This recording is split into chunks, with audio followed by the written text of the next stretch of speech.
While writing her first memoir, The Liar's Club, Mary Carr was so exhausted she napped every day like a cross-country trucker. This was unusual for her, a single mom and a full-time college professor who usually needed just a few hours of sleep at night. Eventually, she identified the cause. The intense emotional workout of writing a memoir was causing her actual, physical exhaustion. "I've heard that from other writers, too," she told me. "Compared to writing fiction, revisiting your own past just beats you up," she said. And a newfound urge to sleep is only one side effect of drafting a memoir. People who are long dead can slowly come alive in your mind.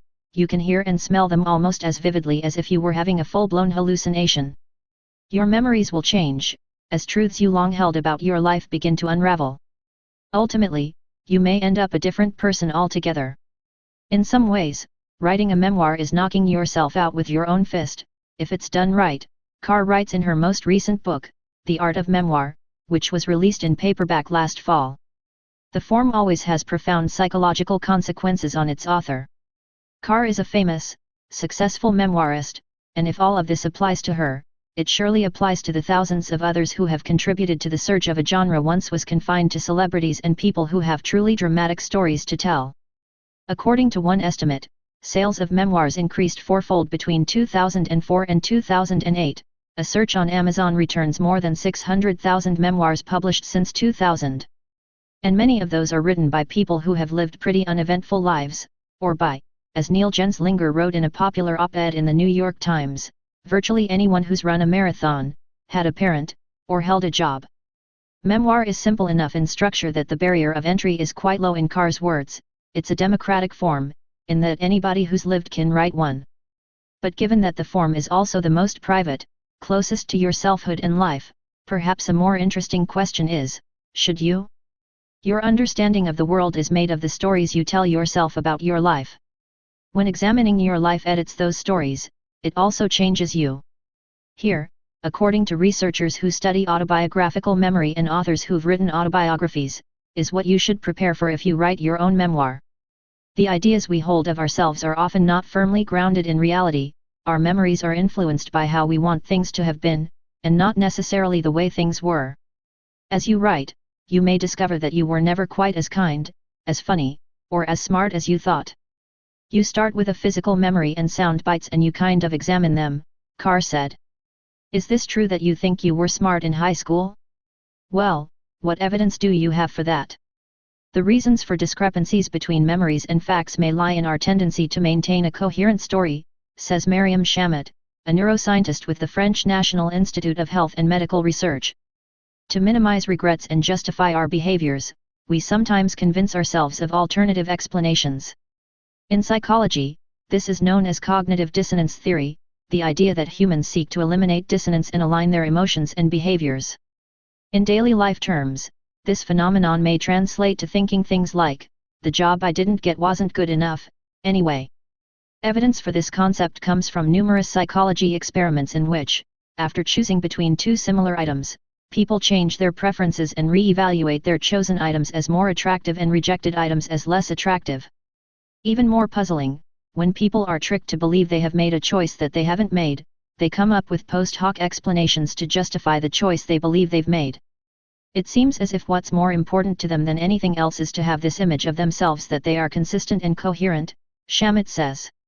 Her own recent study points in the same direction, showing that people who don't have a memory of their choices don't fall into this self-convincing trap. The disconnect in the way you remember yourself and the way you really were could also be caused by the quirks of memory. Numerous neuroscience studies have established that our memories are far from a precise videotape-like copy of the actual events. What's more, they change during each recall.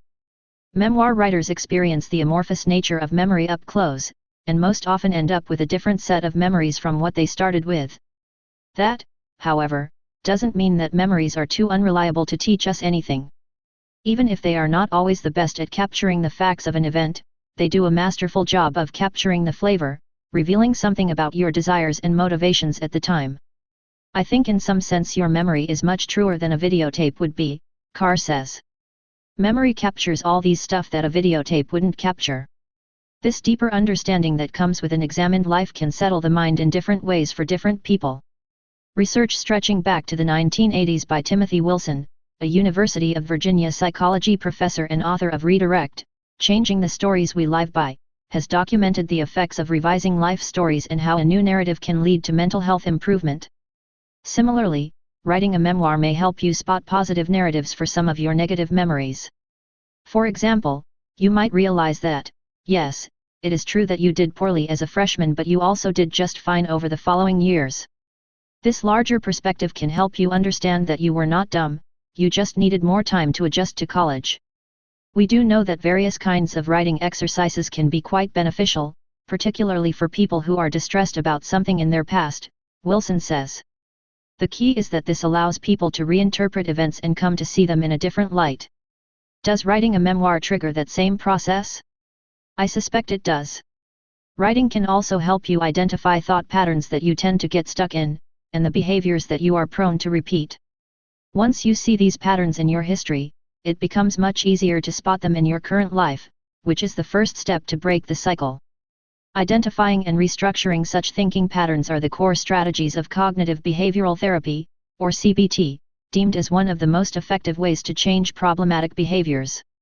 By its nature, the form of memoir helps create a distance between you as the narrator and you as the character. This can give you a lens to look at things without too much emotional involvement, which helps to gain perspective and feel better about the past. That's akin to writing about yourself using a generic second person, which a recent study has found can help people better cope with their negative experiences. Across 6 experiments, the researchers found that using the generic you when reflecting on negative experiences allows people to normalize their experience by extending it beyond the self. Similarly, a 2005 study found that taking a third-person perspective about one's life allowed people to better see the progress they'd made, compared to reviewing their life in first person. Highlighting that positive change then can help them to make more positive changes in the future. But writing a memoir for therapeutic effect should not be your primary reason if you intend the draft for an audience of larger than one, says Sarah Safian, a memoirist who teaches writing, and also a psychotherapist who uses memoir prompts as a therapeutic tool to help her clients open up about their internal experiences. It's good for your character self to be going through all these emotions, Safian said, but if you as the storyteller are sitting at the computer roiling with emotion, then you're probably not ready to tell your story. The primary reason for writing a memoir, of course, should be to tell a good story. But will yours stand a chance when you have lived a normal life and there are only a finite number of story plots in the world? I don't really think there are any ordinary lives, said Don Raffel, author of The Secret Life of Objects and a book doctor who helps others write their memoirs. If you look deeply enough, go under the facts and look for meaning and resonance, that's where everybody has a story.